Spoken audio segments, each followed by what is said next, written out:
Pun.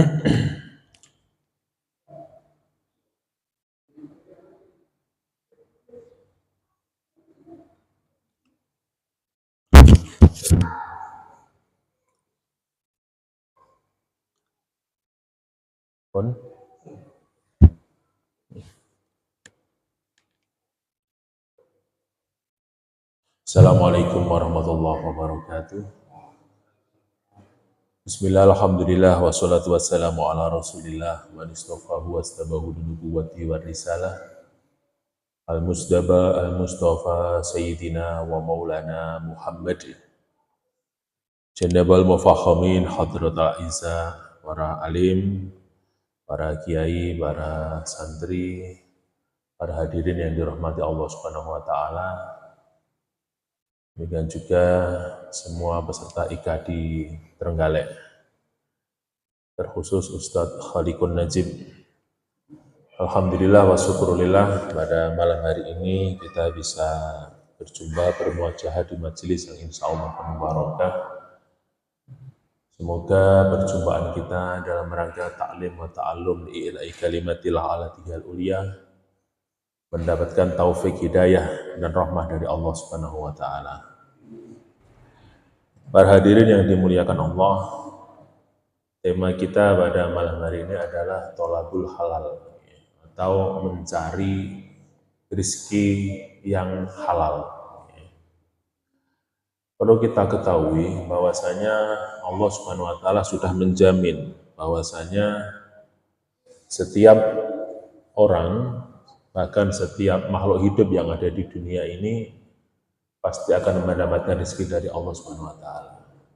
Didawahkan, wa ma min dabbatin fil ardi illa Allahi rizquha. Bahwa tidak ada satupun barang yang bergerak yang tidak mendapatkan rezeki dari Allah Subhanahu wa taala. Maknanya apa? Maknanya kita harus yakin, kita harus tawakal, kita harus ikhtiar dan kemudian berpasrah diri kepada Allah Subhanahu wa taala bahwasanya rezeki kita tidak akan tertukar, rezeki kita akan dijamin kelangsungannya oleh Allah Subhanahu wa taala. Kita sebagai orang muslim tidak boleh berkata golek bondo sing halal angel apa malih golek sing haram angel apa meneh sing halal. Kan itu sering kita dengar. Nah, nyapa toh kok angel-angel men golek sing haram lo angel apa meneh sing halal. Nah, ini sebenarnya sebuah pilihan bagi kita. Kita itu disuruh memilih apakah kita itu mau rezeki kita dicukupkan dari sesuatu yang haram, apakah kita mau dicukupi dari sesuatu yang halal. Seperti doa-doa kita bahwa ahnika bihalalik an haramik, ya Allah cukupkanlah kita dengan rezeki halalmu, jauhkan dari rezeki haram. Jadi ini sebuah pilihan, apakah jenengan ini mau diberi rezeki dari sesuatu yang halal atau rezeki dari sesuatu yang haram. Kalau kemudian kita memilih sesuatu yang halal, maka itu yang akan diberikan Allah kepada kita. Tapi kalau kita menyimpang dari jalan yang lurus, maka berarti kita memilih sesuatu yang haram. Kenapa dikatakan jalan yang lurus? Ya, karena orang yang keluar dari sirotol mustaqim itu namanya man aba, wong sing melempeng, wong sing nyimpang. Makanya orang yang kembali namanya mantaba, orang yang tobat. Seperti Jantikunya Gusmi namanya mantaba, orang-orang yang kembali. Orang yang kembali kepada jalan yang lurus, yaitu jalannya yang diridhoi oleh Allah Subhanahu wa taala. Terus kemudian bagaimana rezeki yang halal? Tholabul halal ini kita peroleh. Di dalam Al-Quran sudah dijelaskan bahwasanya mana yang boleh kita lakukan, mana yang dilarang kita lakukan. Kan sudah jelas bahwasanya yang dihalalkan semisalnya semisalnya jual beli, itu yang dihalalkan. Yang diharamkan adalah sesuatu yang mengandung hurur, mengandung ketidakpastian, mengandung kemaudharatan yang besar, mengandung unsur ribawi, itu yang jelas-jelas diharamkan. Makanya baik jual beli itu tidak sama dengan riba. Kalau jual beli itu ada istilah di dalam Al-Quran antarodin. Jadi istilahnya nanti hoyahnya dari jual beli itu adalah saling ridho. Kenapa? Kalau jual beli yang benar, jual beli yang sesuai dengan syariat, maka jual belinya itu akan menimbulkan keridhoan. Keniscayaan adalah keridhoan. Walaupun ini bukan syarat utama ya dalam jual beli, karena dalam jual beli itu yang penting ada ada mustari, ada saman, ada musman, ada penjual, ada pembeli, ada harga, ada yang dijual, ada akad, sudah. Masalah ridho itu adalah keniscayaan. Ya, misal contohnya begini, ya, jenengan punya kambing. Kambing ini kalau normal harganya 5 juta, tapi krono kambing kejengklok, ya, utawa bermangan telo kayak mendem, ya, akhirnya kambing yang kudune didol 5 juta, 4 juta ini karo bakul oleh pembeli hanya di nego 1 juta. Jenengan karena jenengan itu tidak berdaya, ya, ini timbang tak ingin mati, nah, sama jual. Apakah jual belinya sah? Walaupun jenengan belum ridho, kan ya sampean mangkel. Oh ini saya kan ya, ini tak upokoro selama 1 tahun, lah kok wayah ngedoli kok mendem. Akhirnya apa? Akhirnya kita jual dengan harga yang murah. Sama semarin ketika ada PMK, penyakit mulut dan kuku yang menimpa peternak-peternak sapi. Sapi yang harusnya harganya 20 juta, 15 juta, hanya dihargai 3 juta, 4 juta. Ya ini kan tidak ada ridho di dalam penjualan itu. Penjualnya tidak ridho, ya, tapi mereka tidak punya pilihan, tetap sah. Nah, berarti tidak ada unsur antarodin, ya, tidak ada. Tapi jual belinya sah-sah. Cuman ini akan mengurangi keberkahan, Bapak Ibu yang saya hormati, ini akan mengurangi keberkahan, jelas. Barang yang dibeli dengan harga normal, dengan tidak, orang yang dibeli itu ridho, tentu beda dengan yang dibeli dalam keadaan tidak ridho. Orang yang BU butuh uang, orang ini tahu, wah, wong ini butuh duit, tantol, akan ngono. Iki mesti wong ini ibuke loro, iki butuh duit akeh. Sepeda motor yang harganya 10 juta, ayo 8 juta, duitnya cash. Psikologinya terganggu karena dia butuh uang cepat, akhirnya dilepaskan. Nah, sah, halal, tapi kurang unsur keberkahan, unsur yang namanya apa? Ridhonya kurang, keberkahannya kan jelas kurang. Wong namanya aji mumpung itu tadi. Ya. Apalagi kita tahu, wah didolnya ternyata harganya 15 juta Pak Yun, wah tambah lorati. Kecuali kita jualnya normal, Pak, ini pasarannya ini nanti kalau dijual sekitar 12-13 juta, yaudah tak beli 11 juta, 10 juta. Jadi dengan ikhlas, ridho, monggo. Nah, di situ enak. Sapi itu kan seperti itu. Sapi yang tidak masuk akal biasanya sapi, lek lemu terus sikile kejengklok. Nah, ini kan ambruk. Ini mesti lek nuku murah, padahal dagingnya dijual dengan harga yang sama. Nggak ada sapi kejengklok ini 350.000 per kilo, nggak ada Pak. Kalau sudah dibawa ke jagal ya ditulis 1 kilo 110.000. Makanya saya itu punya teman-teman yang penjual sapi itu, saya semacam saya edukasi, Pak, lek enek wong duwe sapi, kemudian sapi lagi mendem utawa kejengklok, jenengan coba ditimbang, ditimbang biar fair. Nah, ditimbang sapinya bobotnya berapa, kan ada harga sapi hidup itu kan ada, pemerintah harga daging ada, harga sapi hidup ada. Sehingga apa? Biar petani tidak terlalu dirugikan. Oke, jenengan bisa untung. Harga 4 juta sama jual daging selaku 14 juta sama untung. Tapi bagaimana perasaan petani sing bendino ngarit, Pak? Sobat ngarit esuk sore awan bengi, bahkan nggak sempat silaturahim lek riyoyo, krono ngarit. Dilalah tekan ngedol, terkena musibah. Jadi walaupun al halalu bayyinun wal haramu bayyinun wa bainahuma mustabihatun. Ya, halal itu jelas, haram itu jelas, di tengah-tengahnya nih subhat Pak, bahaya. Memang adol sapi ki halal, nyolong ki haram, kan ngoten. Tapi nuku sapi dengan harga ngawur, nah ngoten nggih. Nuku sepeda motor dengan harga BU. Nah, ini kan antara nyolong. Iki antara kan sampean ngomong jaluk kuwi kan ngoten nggih. Iki pira nuku sapi ki? 4 juta wah jaluk kuwi kan ngoten nggih. Kan sering dengar kisah itu. Nyapa kok 4 juta dicol wah. Uangnya butuh duit kok iki, tak antol pisan lah. Bahaya.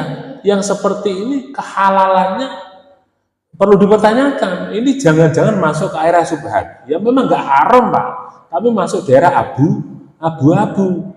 Wong wis butuh kelek-kelek ya. Wah, iki omahe arep disita bank. Wah, sampean kesempatan. Iki wis tak ngedit piro ditompo. Itu masuk ke area abu-abu Pak, hati-hati. Itu belum jelas kehalalannya. Makanya tijaratan antarodin itu menjadi keniscayaan kalau bisa jual beli itu ya saling ridho sehingga menimbulkan barokah, menimbulkan kemaslahatan antara baik dan mustari, antara penjual dan pembeli. Jadi Rasulullah SAW pernah dawuh bahwa amalu rajulin biyadihi, amalnya seorang laki-laki dengan tangannya sendiri, ini atiab, lebih manis. Dicontohkan di situ adalah at-tajir as-shadiq, penjual yang jujur, penjual yang yang baik. Ini punjer Pak. Rusaknya negara, ini ya dimulai dari rusaknya penjual. Mboten percados. Kalau penjual ini baik Pak, yang dijual ke masyarakat ini baik. Lek dodol pentolnya juga higienis, sausnya yo ndak pewarna tekstil misalnya ngono ya. Nah, ini kan dari penjual. Sehingga menimbulkan rasa nyaman bagi konsumen, rasa sehat bagi konsumen, anak-anak sehat. Nah, itu satu dalam hal kesehatan. Kemudian kalau penjual ini bagus, ekonomi akan stabil. Misalnya auful kaila wal mikyala, penuhilah takaran dan timbangan, kan seperti itu. Penjualnya memenuhi. Ono wong adol lele. Jadi kan kalau belum tahu Pak, wong adol lele ini ngeri Pak. Wah, nimbangin ini ngawur. Nah, mula soalnya pernah ternak lele, wah lorati kula. Nimbangin ngawur Mak. Lek. Jadi kalau kita jual lele, mereka yang nimbang itu diimpas kan Pak, sampai akhirnya jarum itu begini. Jadi kudu 10 kilo, malah 12 kilo, dan ditulis tetap 10. Katanya apa? Diangeti. Ya. Ini masih mengandung banyak air. Belum nanti dipotong 10%, katanya penyusutan, itu ngawur pokoknya Pak. Kalau tidak kita jual, dia akan nelpon ke pedagang-pedagang yang lain. Oh, jadi tuku kono, uangnya angel. Sehingga kita rugi, kita setiap hari makan, lelenya nggak laku-laku. Sedangkan lele tambah gede regane tambah murah. Sebaiknya kan yang laku kan kecil-kecil, yang singgi pecel lele niku Pak. Tapi kalau terlalu besar kan payungnya pemancingan, itu murah. Nah itu Pak. Nah, jadi dimulai dari pedagang. Kalau pedagangnya jujur, rakyatnya makmur. Sehingga apa? Wong dodol niku wah luar biasa. Bayangkan. Kita pernah beli harga cabai seharga 100.000, itu di petani loh mungkin cuma 50.000 tapi di pedagang seperti itu. Kita mungkin beli di supermarket harga 50.000 tapi mungkin di petani cuma 5.000. Sehingga apa? Yang harusnya ada kemakmuran bagi petani, tapi karena pedagangnya ini tidak jujur, untungnya nggak ukur, nggak ngotak, petaninya ditekan habis-habisan, muncul ketidakseimbangan dalam hal ekonomi. Akhirnya nanti akan muncul kriminalitas. Jadi at-tajir as-shadiq ini adalah kunci kemakmuran bangsa. Tidak seperti itu juga. Tidak hanya itu juga. Pejabat itu juga pengaruh juga oleh ini tadi. pedagang yang nggak jujur, misalnya ada yang dagang bensin, wah, dioplos, pejabatnya tahu, ben wis meneng tak kayak bagian. Nah, sing bagian kan pedagangnya. Kamu nggak usah nginvestigasi ini. Wah, dikasih bagian. Luar biasa. Sehingga apa? Sehingga hancurlah suatu negara, hancurlah perekonomian, bahkan peradaban karena tidak jujurnya seorang pedagang. Nah, jadi ruwet Pak. Pokoknya pedagang niku jujur, wah, semuanya akan makmur. Semuanya akan makmur. Rakyatnya makmur, petaninya makmur, pejabatnya baik, semuanya akan baik. Bahkan di dalam kitab Ihya Ulumuddin disebutkan kalau ingin merusak suatu kaum, rusaklah dulu pedagangnya. Pedagangnya rusak. Kalau pedagangnya rakan kok rusak, rusakan pemerintah. Pemerintah rakan kok rusak, rusakan kiai ini. Ini kan urutannya. Pedagangnya jujur, ini angel ini rusak pedagang, angel. Wes pemerintah kemudian disogok, kamu buat regulasi yang merugikan pedagang, ben pedagang gelem ngapusi, kan seperti itu. Pemerintahnya jujur, nggak mau diintervensi, kiai ini diidik-idik, ngomong Pak Yai, sama tak beri sumbangan, ben bangun pondok, bangun masjid, tapi sama ngomongin Pak Bupati, nanti kalau bisa daerah sana itu yang menguasai saya. Wah, kan ngonten. Bupati ini wedi karo kiai ini. Nah, wes, manut Pak Yai. Akhirnya apa? Rusak. Maka kunci pertama adalah at-tajir as-shadiq, amalu rajulin biyadihi atyab. Itu kunci. Para hadirin yang dimuliakan Allah, yang selanjutnya bahwasanya kita sebagai umatnya Rasulullah SAW ini setiap kita amal, setiap kita beribadah, ini kita harus punya tujuan. Kita harus punya tujuan. Untuk apakah amal kita itu nanti? Karena pernah suatu hari ada napa niku kados awak ingat ini kajian, misalnya bersama dengan Rasul di waktu subuh, ngoten. Niku wong-wong niku ngerasani orang-orang yang terlalu pagi pergi ke pasar. Orang ini pasar subuh. Terus esok-esok budal yang pasar subuh, terus dirasani. Wah ini nyapa tuh. Wah esok-esok budal yang pasar. Yuk kajian bersama kita. Kali kajian Nabi dijawab la taqul kadzalik. Jangan berkata seperti itu. Ingkana sa'yuhu listina naninas bahwa fisabilillah. Ketahuilah bahwasanya kalau laki-laki itu tadi perginya ke pasar, nyambut gawe ning rumput, itu ben ora jaluk-jaluk ning wong liya, maka itu fisabilillah. Ingkana sa'yuhu li'iyalihi bahwa fisabilillah. Kalau perginya itu untuk keluarganya, biar keluarganya bisa makan, biar keluarganya bisa punya pendidikan yang baik, yang layak, maka itu juga fisabilillah. Makanya mboten usah khawatir, Pak. Jenengan ngambut gawe mulai esuk, ngoten lho nggih. Tuangi turu niku wis budal ning pasar, dodol. Engko jam itu wis balik budal ning kantor, misalnya seperti itu. Kemudian malam setelah jamaah, setelah sholat, kadang sik dodolan online. Apakah ini namanya kedunian? Tidak Pak, lihat-lihatnya dulu. Untuk apa? Kalau memang itu diniati, aku tak nyambut gawe sergep bendang lunas utangku. Wah, bendang iso haji, bendang iso umroh, maka itu sabilillah. Enggak apa-apa. Wah, nyambut gawe ini jangan luar biasa, Bang. Esuk sore awan bengi nyambut gawe. Pokoknya lerang-lerang jadi ibadah.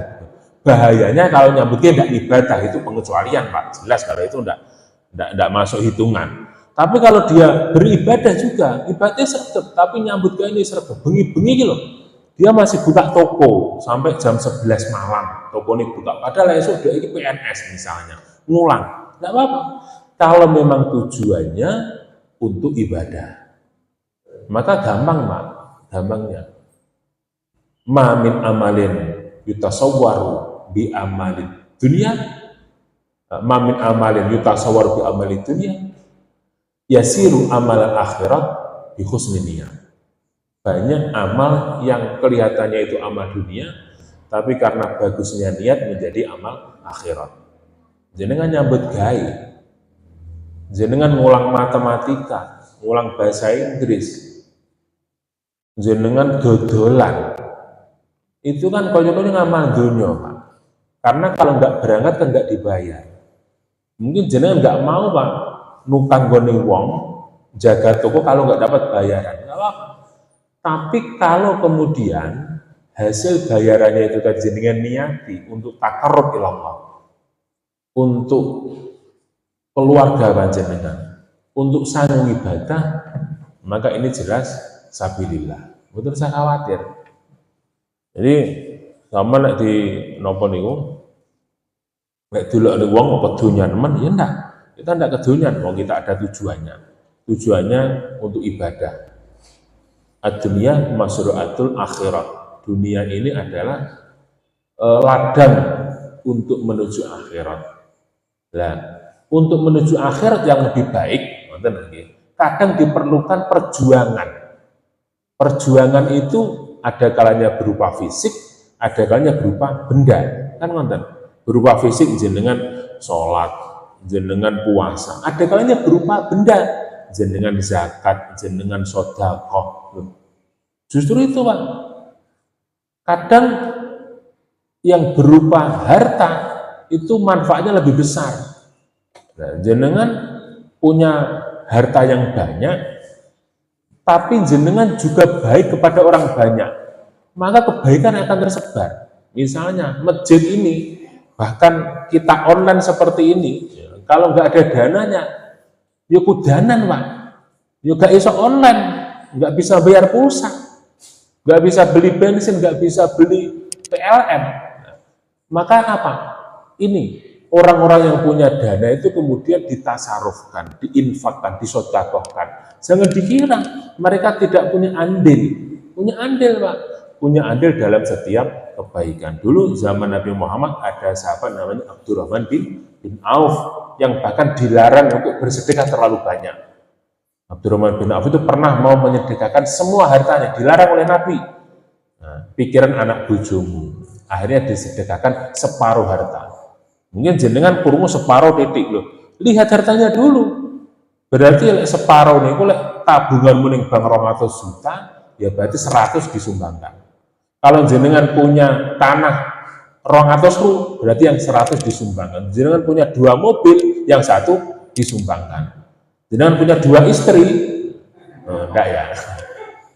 Nah, makanya Pak, separuh yang berarti dinyehnya, Pak. Itu Abdurrahman seperti harganya disigar, yang separuh untuk perjuangan.